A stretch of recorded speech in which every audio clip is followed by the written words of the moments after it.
Good afternoon. Thank you very much. And thank you very much to, I'm going to have to pronounce it in the Italian way, Cherry, because I don't know how to pronounce it. E grazie a tutti gli italiani per questo meraviglioso evento. So, yeah, my name is James Cogan, and I work for a new company called Danube CCS Ventures. We'll probably change it to Danube CCS shortly. And we founded it early last year. And it is a special purpose vehicle created by two existing companies, one of whom is my original employer, which is called ClonBio Group Limited. And we operate a very huge fermentation plant in the center of Hungary producing biomethane and ethanol. So we have an awful lot of waste green CO2 going out the top of our fat fermentation system. And the other half of the marriage is a UK gas company, natural gas company, that operates about 55 natural gas wells in Central Europe, or operated. It's just divested all of its actual fossil interests in order to focus on CCS. I'm going to see if I just go on to that. So we've created the company, and we have our source of CO2, which is about 600,000 tons of waste green fermentation CO2 from our operation. So it's a single point source in the center of Hungary on the Danube. We have just completed the seismic survey of 140 square kilometers. So it's an onshore saline aquifer project. We have done a lot of detailed engineering design, regulatory market analysis, financing work. My job is particularly to do with funding it and then general coordination. I'm not a geologist, and everybody in this room has. I've just learned so much from everybody today already. So, is there anything here I haven't already said? So it's going to be a short pipeline from capture site to injection site. So we're talking tens of kilometers, maybe 10, 20 kilometers. We know the general area. It's flat farmland. There aren't any huge human or natural infrastructural objects between us and it. So we're going to the west, where our capture site is just on the Danube, on the west side of it, in the center of Hungary, in a place called Dunafaldvar. And then our target storage site is to the west of that. So there's a kind of a cone-shaped area to the west of our capture site. The photograph there is actually a photograph of the Red Trail pipeline inlet in North Dakota. And I learned a lot from the three American onshore projects in terms of engineering and modeling and costs and so on. So the project is, we feel its viability, such as it is, because the viability isn't hugely strong at the moment, is can be attributed to initiatives by the European Commission in the last couple of years. So a very strong, clear communications on its industrial carbon management, strong regulation on CRCF, so the regulation of certification for the voluntary carbon market for negative emissions credits, a pretty clear CCS directive that was transposed in Hungary in a very straightforward way. So essentially, the Hungarian government transposed it both in principle, in spirit, and technically, very much as the fathers or the originators of the directives, I believe, would have wanted. You can find an awful, there's a huge, very close match between the original directive and the regulation in Hungary. So all of those things we found very encouraging, because we've spent 10 years looking for something to do with our 600,000 tons of green CO2. And, we literally cannot give it away. Anybody who's asked us about it, we've said, come and get it, and it's yours, it's free. So this is our really our strongest hope for doing something with this green CO2. In Europe as a whole, in the same kinds of CO2, there's probably about 10 million tons from other large point source ethanol producers and from aggregating the larger biomethane producers. Um, if the EU's biomethane strategy to generate 32 billion cubic meters by 2030 were to be delivered, then we'd have another 20 million tons of similarly low cost waste biogenic CO2 available to aggregate and put into storage.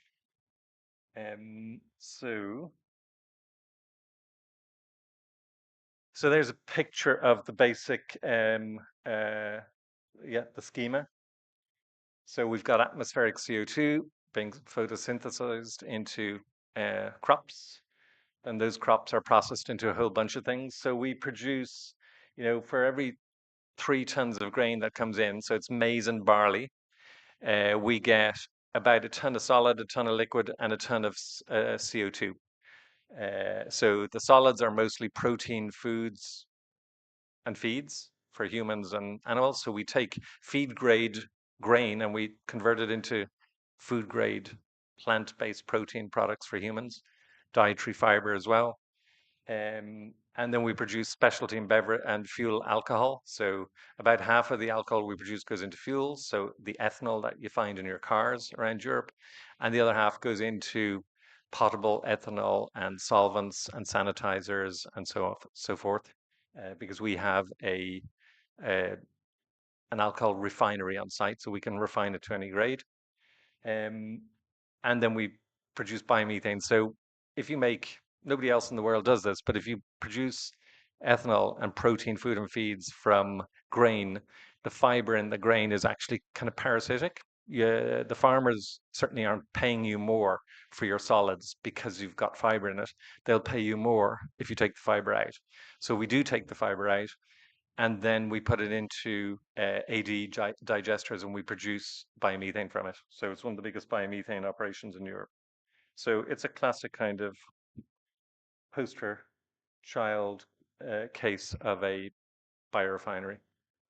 And so the CO2, the CCS is kind of missing link. And how do you actually make it kind of zero emissions and zero emissions and highly sustainable? So uh, I'm trying to think what bits to. So I guess why are we doing it? Well, you know, we're doing it to close the loop. We've always had this issue for 10 years what to do with the CO2. The people who own the two companies involved are kind of ambitious, optimistic. It's only about 4 people. It's really only 2 people. We've got one guy owns one company, and one guy is in the other company, and they're very excitable and they're very excited about this. And so it's a kind of a dream for them to do this. It's not a very good basis for business. A dream. One of my jobs is to temper their optimism, so which I do because every time I speak to them, I do remind them that there is no business case for this project, and yet they say, "Well, we're going to carry on anyway." Um, so okay, I think that's that bit. So yeah, I mean, one of the things we did this time last year, a bit before, was we applied for innovation fund funding. Based on the inspiration of Daniel Kitch, who's in the room. He's bored of me saying this, but it's true. Because we were boring him one night saying about how brilliant this project would be. And he said, well, if you really think so, put in an application and then you'll find out what we really think. And so we put the application in last April and we were very lucky and we were successful and we signed the grant agreement about a month ago. So the project is, compared to most CCS in Europe at the moment, it's quite low cost because, as you can imagine, it's a kind of mom and pop size project. We've got really only a handful of people working on it directly, and we capture on the site. We've got we'll have 4 big compressors and a dehydration unit. Now they're big and they're expensive, but there's nothing weird about them. There's nothing madly new or challenging about them. So, there'll be compressors that would occupy the space of a few buses. And then we'll have 10 or 15 kilometer pipeline, about 15 centimeters in diameter. It'll be a plastic steel composite pipeline. And then we have several injection wells. So the whole thing to build, we were hoping to keep it well under 100 million to build it, like, um, you know, somewhere between maybe 70 and 80 million to build it.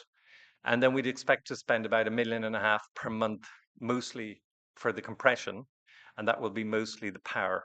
And of course, that will depend, what it actually costs will depend on how much power costs, but we know exactly how much power we need. And then we'll have obviously maintenance of the whole system and the monitoring, reporting, and verification, and then the marketing and the credits and so on. So about 1.5 million a month for that.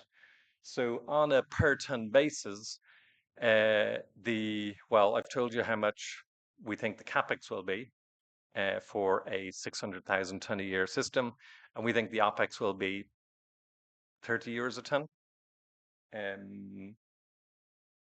So then, how do we, what's the plan on the other side? Well, the Innovation Fund award is 48.4 million, of which let's call it 50. So 50. 10 comes at the financial closure, what other people call FID. So it's in about 14, 11, 12, 13 months from now, where we've got all the permitting, we've got all the finance, we've got all the designs, procurement already done. And we go back to the commission and we say, we are ready to build a project. We've got everything lined up and we've got the shareholders agreements. We've got all the other funding we need to do it. We're going to start building tomorrow. And so we get 10. And then another 15 months on, in principle, we're ready to turn on the system and we get 33. So we've bought the compressors, we've put in the pipeline, we've completed the wells, we've done all the testing, we've got all the permitting, and we're ready to start pumping. And so we get another 33 million. And then we get 500,000 a year for 10 years. So it comes to 50 million. And that is obviously, it's calculated as 60% of what we expect to lose over the life of the project, which is not a very auspicious basis for doing a project. And obviously, nobody wants to lose anything. So the question is, will we lose more than that or lose less than that? We don't know. I mean, there are so many variables, we just don't know. But anyway, that's just to let you know where we are financially. And then the rest of the money we have to put up ourselves, obviously, or find other people to do it. And a big part of it is finding buyers for the credits once we're generating them. So the bigger picture is that we wouldn't do this just for this project. We're only doing it because we hope then to do another 5 of them. So now we're looking at 500 million over the next 5 years. So that is what keeps our shareholders up at night, fantasizing about the fantastic empire of CCS that they're going to build over the next 5 years. And the business case for the other projects would not just be for waste screen fermentation CO2, but would be fossil CO2 from large ETS point source emitters in the region. And given our low cost point, we expect to be able to make money by taking people's CO2 and putting it in the ground in Central Europe. And we have our second project underway insofar as we've submitted our permitting application for CCS exploration, and we expect it based on the time frame of our last one. And the Hungarian Mining Authority is a really professional authority. They're used to doing this kind of stuff. They do it because there's 900 gas wells operating in Hungary, so these people know how to permit. They know about drilling wells. They know about seismic survey equipment. They know about pipelines. Hungary is really good at doing geology stuff. And if our second permit is granted, we'd nearly hope to be that would become our first project because we don't need to do the seismic survey. Oh, I'm nearly done. Okay. Anyway, so you get the idea, I hope.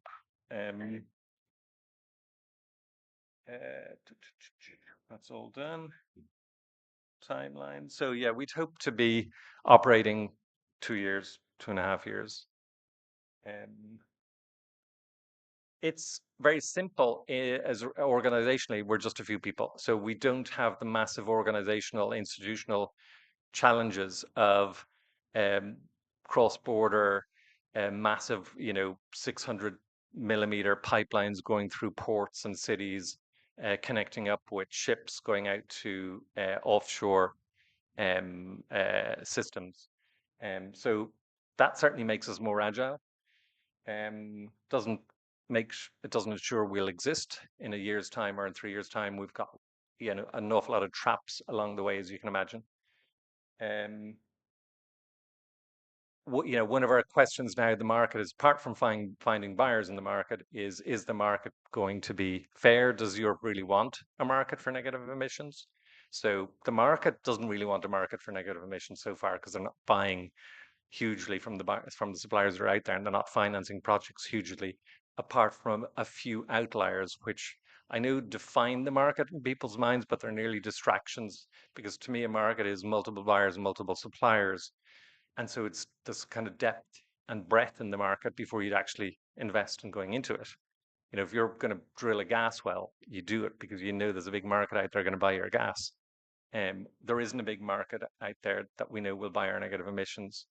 And there is a tendency towards state aid in the Nordic countries, a combination of state aid and market participation. So other projects like the Nordic projects who've got state aid, but that don't get state aid, will be competing in the market with projects that have state aid. So it's a classic case of, do we want a state aid system or do we want a market system? And Europe hasn't quite decided which way it's going to go.